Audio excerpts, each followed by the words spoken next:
Hello, my name is William Livingston. I'm Professor of Government and Senior Vice President at the University of Texas. I welcome you to this brief series of discussions about the making of the Constitution of the United States.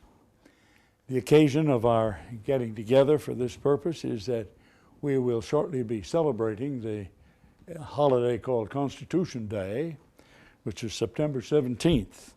The anniversary of that day in 1787, when the delegates to the Philadelphia Convention signed the Constitution and sent it off to the Congress to be approved.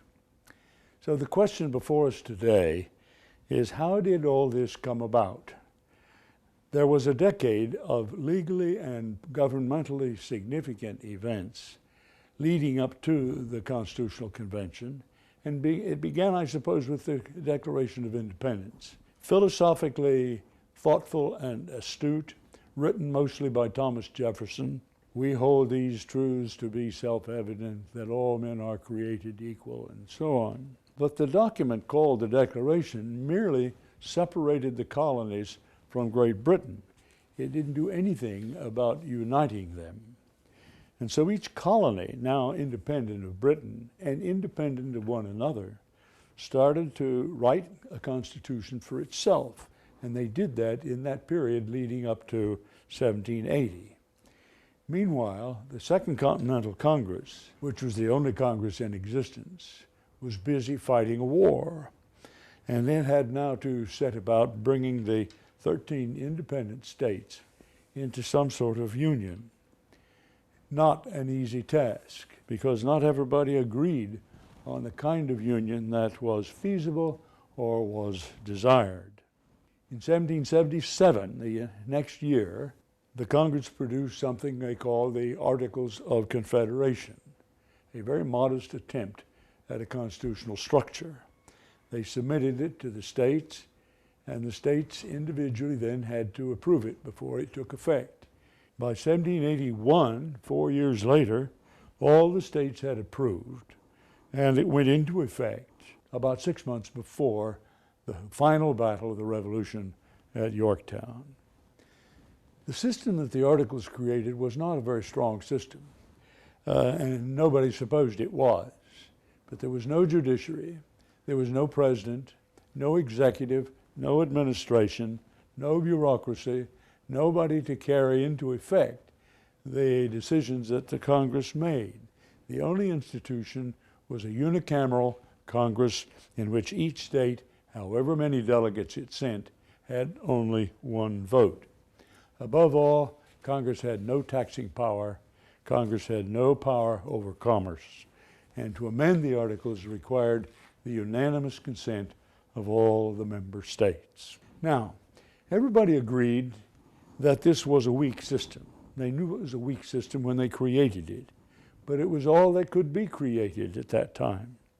And I think that without the experience under the Articles of Confederation, there would never have been a constitution that followed it and was in part a reaction to it. But almost immediately, its inadequacies became clearer and clearer, and people began to talk about a stronger system. In 1785, there was a dispute between Maryland and Virginia over the use of the Potomac River, and the two sent delegates to Mount Vernon to talk it over. And the two other states of Pennsylvania and New Jersey, hearing about it, sent delegates because they had a similar problem with a joint river, the Delaware, between them. Well, this was just a modest little conference. There were 4 states there. They had some talk. They didn't do anything, but they thought it was a wise idea to get together and talk.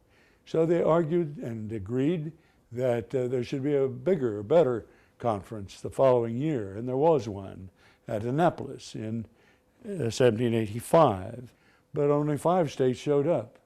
Very likely other states would have come along if it had gone on a little longer. But the 5 states that were there included the original 4 plus New York, which sent Alexander Hamilton.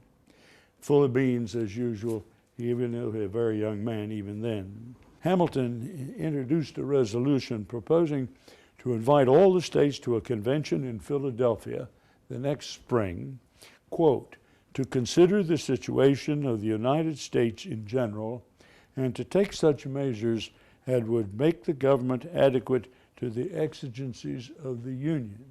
That's a rather dramatic and breathtaking proposition. Moreover, this was an illegal proceeding. There was established a way of changing the Articles, but it required the consent of all the states. And so Congress, receiving this request, did accept it and issued the call to all the states to send delegates to Philadelphia in the spring of the following year. Officially, the Congress said, the convention was, I'm quoting, for the sole and express purpose of revising the Articles of Confederation. But that was disingenuous. They knew better. From the start, the leaders, especially Madison and Hamilton, knew what they were doing. And they were not merely going to amend the Articles, they were going to solve the problem that they created. And the next time we get together, we'll talk about what they did to accomplish that purpose.